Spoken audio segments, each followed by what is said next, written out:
Coucou.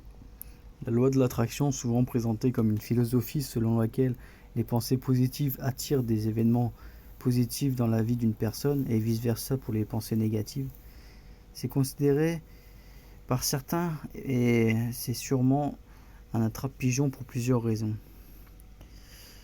Manque de fondement scientifique.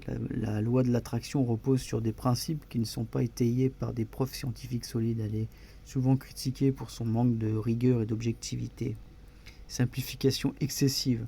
Cette loi simplifie excessivement les concepts psychologiques et sociaux complexes.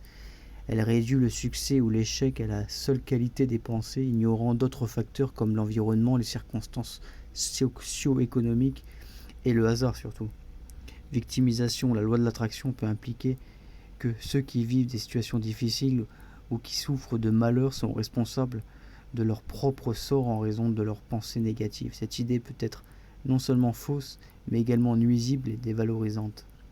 Commercialisation. Certaines critiques soutiennent que la popularité de la loi de l'attraction est largement due à son utilisation dans les stratégies de marketing pour vendre des livres, des séminaires et des produits connexes, comme des formations en ligne aussi.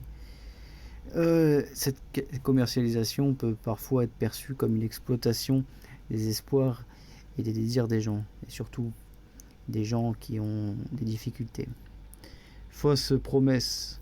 Elle est souvent critiquée pour faire des promesses irréalistes, comme la capacité de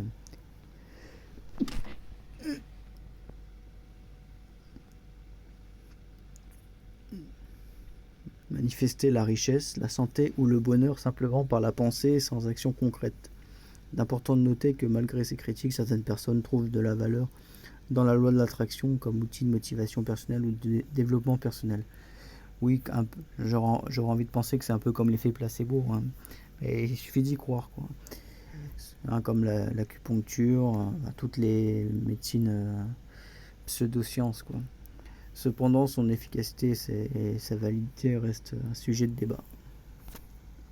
Enfin, entre guillemets, hein,